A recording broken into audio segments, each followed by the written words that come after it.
اعوذ باللہ من الشیطان الرجیم بسم اللہ الرحمن الرحیم۔ شروع کرتا ہوں اس رب کریم کے نام سے کہ جس کے قبضہ قدرت میں میری جان ہے، اور دعا کرتا ہوں کہ وہ رب مجھے حق اور سچ بات بیان کرنے کی توفیق عطا فرمائے۔ یہ خاموشی کہاں تک، یہ خاموشی کہاں تک، لذت فریاد پیدا کر، تو ہو زمین پر اور تیری صدا ہو آسمانوں میں۔ آج میں آپ کے سامنے آج کے حالات کے تناظر میں خاص طور پر ایک بہت اہم پیغام لے کر آیا ہوں، اور میرا پیغام آج کے مسلمان دنیا کے حالات اور ان کی زندگی کے بالکل تناظر میں ہیں۔ آج میں آپ کے لیے خاص پیغام لے کے آیا ہوں۔ میرا پیغام خاص طور پر امت مسلمہ اور اس کے نوجوانوں کے لیے ہے۔ میرا پیغام ہے، اٹھو کہ جھکا دو سر کسی یزید کا۔ جی ہاں، بظاہر یہ میری بات حالات کے تناظر میں کوئی عیب والی بات نہیں، کوئی بری بات نہیں، لیکن پھر بھی کچھ امن کے دائیوں کو، کچھ نام نہاد امن کے دائیوں کو اور کچھ انصاف کے ٹھیکے داروں کو میری یہ بات قانون سے بالا تر اور بغاوت لگے گی۔ میں کہتا ہوں، اگر تمہیں یہ میری بات آج کے حالات کے تناظر میں بھی بغاوت اور قانون سے بالا تر لگتی ہے تو الحمدللہ مجھے فخر ہے کہ میں باغی ہوں، مگر تمہاری طرح مدعا ضمیر نہیں ہوں، تمہاری طرح بکا ہوا نہیں ہوں، تمہاری طرح ڈر کر جھکا ہوا نہیں ہوں۔ جی ہاں، آج میں ان معصوم مسلمانوں کے اوپر بات کر رہا ہوں۔ میں آج فلسطین کو دیکھوں، کشمیر کو دیکھوں، یروشلم کو دیکھوں، غزہ کو دیکھوں، یا افغانستان کے پہاڑوں کے اندر بیچارے مسلمانوں کو دیکھوں، میں شام کے اندر دیکھوں، کس جگہ کا میں بات کروں، کس جگہ کا ذکر کروں؟ میں ہر جگہ مسلمان اس وقت دبے ہوئے ہیں، اور یہ مسلمان قوم کون سی قوم تھی؟ مسلمانوں، کبھی اپنی تاریخ اٹھا کر دیکھو۔ کیوں خاموش ہو تم؟ کس چیز کا انتظار کر رہے ہو؟ کیا تمہیں نظر نہیں آتا؟ یا تمہیں نظر آتا ہے تو تم نے جان بوجھ کر خاموشی ساتھ رکھی ہے؟ مگر ایک بات یاد رکھنا، ظلم دیکھ کر اس پر چپ رہنے والا ظلم میں برابر کا شریک ہوتا ہے، اور ایک دن ظلم کا حساب ہو کر رہے گا۔ میرا اشارہ خاص طور پر میں امت مسلمہ کے ان ممالک کی بات کر رہا ہوں جو آج ان مظلوموں کا ساتھ نہیں دے رہے، جو ان کا ساتھ دینے سے جھجک رہے ہیں، پیچھے ہٹ رہے ہیں، ان کا ساتھ نہیں دے پا رہے۔ میں ان سے سوال کرتا ہوں، کس چیز کے مسلمان ہو تم؟ کیا تم نے صرف اپنے ملک کے نام کے ساتھ اسلام کو جوڑنا یہی مقصد ہے تمہارا؟ کیا تم نے تاریخ اسلام نہیں دیکھی؟ مسلمانوں کی تاریخ کا تمہیں کیا علم نہیں؟ آج تم ان مغربی ممالک کی غلامی پر راضی ہو گئے ہو کہ جو کل تک ہمارے جوتوں کی دھول بھی نہیں تھے۔ اسی لیے آج مجھے ایک شعر یاد آتا ہے اقبال کا۔ اس وقت میں اس نے کہہ دیا تھا کہ عقل مند انسان تھا وہ بھی، اس نے مسلمانوں کے حالات کو بھانپ لیا تھا۔ اس نے کہا تھا، یورپ کی غلامی پہ ہوا رضامند تو، یورپ کی غلامی پہ ہوا رضامند تو، مجھ کو تو گلہ تجھ سے ہے، یورپ سے نہیں۔ آہ کشمیریوں، فلسطینیوں، فلسطین کے معصوم بچوں، مجھے معاف کر دینا، ہم قاتل ہیں تمہارے، ہم ہیں مجرم تمہارے، تمہارا خون ہمارے ہاتھوں پر ہے، اور ہم تمہارے قاتل بظاہر ہیں نہیں، لیکن اگر در حقیقت دیکھا جائے یہی مسلمان ممالک تمہارے خون کے ذمہ دار ہیں، یہی ہیں تمہارے قاتل جو نہ خود کچھ کرتے ہیں نہ کسی کو کچھ کرنے دیتے ہیں، جن کے ہاتھ میں طاقت ہے، جن کے پاور بھی ہے لیکن کچھ کرتے نہیں۔ لیکن الحمدللہ مجھے پاکستانی ہونے پر فخر ہے۔ میں آج یہ بات فخر سے کہہ سکتا ہوں کہ پاکستان نے فلسطین کا مقدمہ بھرپور طریقے سے لڑا ہے۔ مجھے آج فخر ہے کہ میں پاکستانی قوم کا ایک باشندہ ہوں۔ مجھے آج شرمندگی نہیں، کیونکہ میں نے، میرے ملک نے، میرے پاکستانی وزیر اعظم اور وزیر خارجہ نے جس انداز سے مقدمہ لڑا، میں سمجھتا ہوں کہ انہوں نے اپنا حق ادا کیا ہے۔ لیکن ابھی بھی بہت کچھ باقی ہے۔ وہ ممالک جن کے پاس ذخائر بھی ہیں، جن کے پاس مالی دولت بھی ہے، مگر وہ کچھ نہیں کرتے۔ یقیناً آپ جان رہے ہوں گے میرا اشارہ کس طرف ہے۔ میرا سوال ان سے ہے، میرا سوال اس وقت عالمی اتحاد اسلام سے ہے، کس لیے تمہیں بنایا گیا؟ کس لیے OIC بنائی گئی تھی؟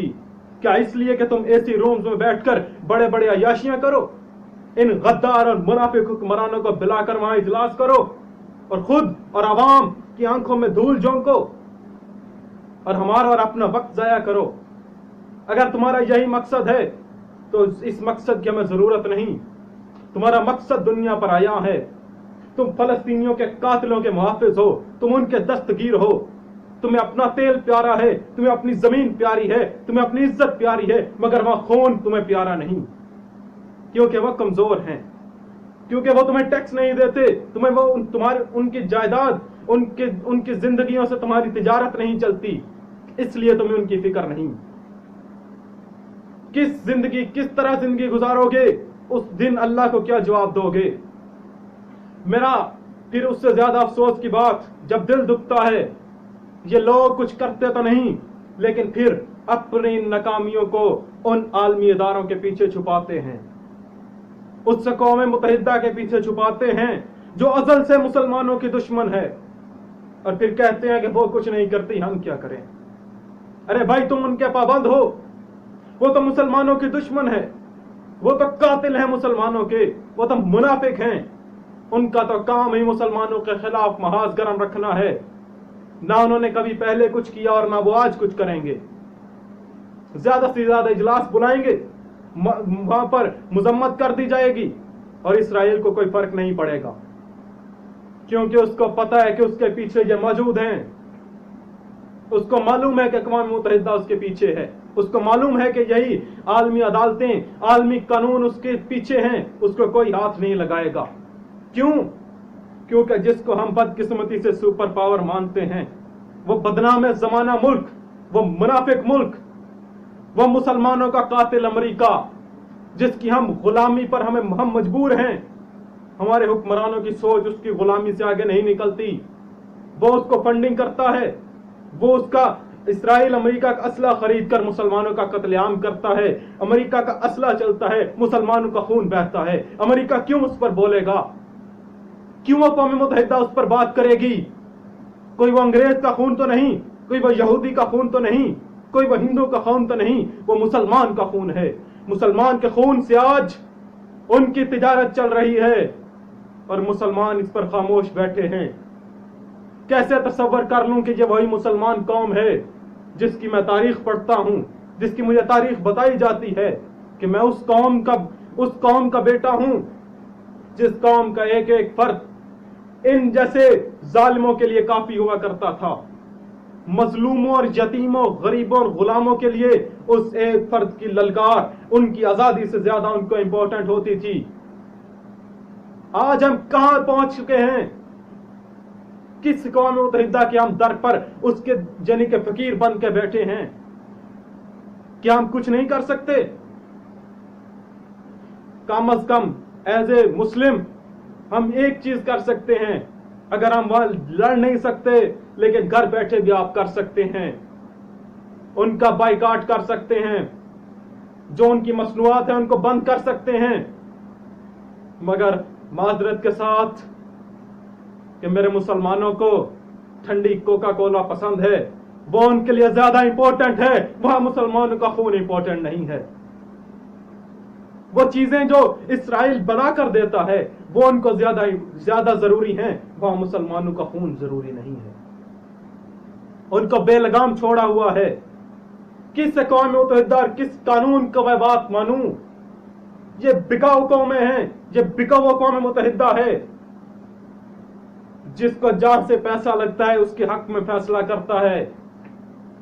کیا عالمی ایجنسیوں کو یہ نظر نہیں آتا؟ عالمی میڈیا کو نظر نہیں آتا وہاں کیا ہو رہا ہے؟ مگر پھر بھی خاموشی کیوں؟ اس سے یہ بات ظاہر ہوتی ہے کہ وہ مسلمانوں کو قتل کرنا چاہتے ہیں، مسلمانوں کا نام و نشان مٹانا چاہتے ہیں. میں اس پر ایک بات کہنا چاہتا ہوں. ایک شعر مجھے یاد آتا ہے، جب ہر شخص سر پہ کفن باندھ کے نکلے، جب ہر شخص سر پہ کفن باندھ کے نکلے اپنے حق کے لیے لڑنا تو بغاوت نہیں ہوتی. مجھے باغی کہنے والوں جو مجھے کہیں گے کہ اس نے بات قانون سے خلاف کی ہے؟ کیا تمہیں وہاں مسلمانوں کے اوپر قتل نظر نہیں آتے؟ انہوں نے سڑکیں تباہ کر دی، سکول تباہ کر دیے، عمارتیں تباہ کر دی، کوئی چیز چھوڑی ہے؟ اب جگ بندی کی باتیں کرتے ہو، اب تمہیں بھاگنے نہیں دیا جائے گا۔ مسلمانوں اب وقت ہے، اٹھو، متحد ہو جاؤ اور ان کو اپنا مقام ان کا دکھا دو۔ یہ وہ قومیں ہیں جو تمہارے جوتی کے نیچے بھی نہیں ہیں، ان کا مقام کیا ہے؟ یہ کون سا اسرائیل، کون سی امریکہ، کون سے برطانیہ، ان کا مقام ہی کیا ہے؟ یہ تو تمہارے جوتوں کے تلوے چاٹنے کے برابر بھی نہیں، ان کا تو مقام یہ بھی نہیں ہے۔ یہ آج بدقسمتی سے ہمارے اوپر حکمران ہو گئے ہیں، اس کی وجہ ہماری اپنی کمزوریاں ہیں، جو ہم نے دین اسلام اور اس کے اصولوں کو چھوڑ دیا، حق اور سچ کی بات کا ساتھ دینا چھوڑ دیا، ڈرنا شروع کر دیا، دلوں کے اندر بزدلی آ گئی۔ مسلمانوں متحد ہو جاؤ، اب وقت آ گیا ہے کہ اب ان کو سبق سکھانا پڑے گا۔ اور آخر میں یہ کہنا چاہتا ہوں، مغربی لوگوں، مغربی بھیڑیوں، یہود و نصارہ، ایک بات میری سن لو، آسان نہیں مٹانا نام و نشان ہمارا، آسان نہیں مٹانا نام و نشان ہمارا، توحید کی امانت ہے سینوں میں ہمارے۔ اس کے بعد میں آخر پر اپنی بات ختم کرتا ہوں اور ایک اشعار کا مجموعہ ہے وہ آپ کی نظر کرتا ہوں۔ میرا اس سے ایک اور پیغام میں دینا چاہتا ہوں، ان اشعار سے یقیناً آپ کو معلوم ہو جائے گا۔ وہ سنگ گراں جو حائل ہے، وہ سنگ گراں جو حائل ہے، رستے سے ہٹا کر دم لیں گے، ہم راہ وفا کے راہرو ہیں، منزل ہی پر جا کر دم لیں گے۔ یہ بات عیاں ہے دنیا پر، یہ بات عیاں ہے دنیا پر، ہم پھول بھی ہیں تلوار بھی ہیں، یا بزم جہاں مہکائیں گے یا خون میں نہا کر دم لیں گے۔ یہ بات عیاں ہے دنیا پر، ہم پھول بھی ہیں تلوار بھی ہیں، یا بزم جہاں مہکائیں گے یا خون میں نہا کر دم لیں گے۔ ارباب حکومت سے جا کر کہہ دو، ارباب حکومت سے جا کر کہہ دو، یہ عہد کیا ہے ہم سب نے، جو حق کے مقابل آئے گا اس کو مٹا کر دم لیں گے۔ ہم راہ وفا کے رہرو ہیں، منزل ہی پر جا کے دم لیں گے۔ ہم حق کے نشاں ہیں دنیا میں، ہم حق کے نشاں ہیں دنیا میں، باطل کو مٹا کر دم لیں گے۔ جو سینہ دشمن چاک کرے، باطل کو مٹا کر خاک کرے، یہ روز کا قصہ پاک کرے، وہ ضرب لگا کر دم لیں گے۔ یہ فتنہ و شر کے پروردہ، یہ فتنہ و شر کے پروردہ، تخریب کے سامان لاکھ کریں، یہ امریکی دلال بھلا کیا ڈرائیں گے ہم کو۔ ہم راہ وفا کے رہرو ہیں، منزل ہی پر جا کے دم لیں گے۔ اس دیس کے ذرے ذرے کو، اس دیس کے ذرے ذرے کو ہم اپنے خون سے سینچیں گے، ہم اپنے خون سے سینچیں گے۔ اللہ کی قسم، اللہ کی قسم اس دھرتی کو گلزار بنا کر دم لیں گے، اللہ کی قسم اس دھرتی کو گلزار بنا کر دم لیں گے۔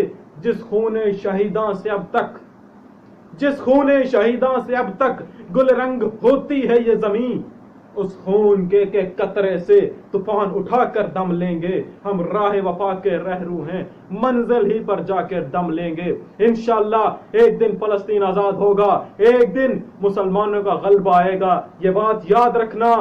انشاءاللہ فلسطین آزاد ہو کر رہے گا۔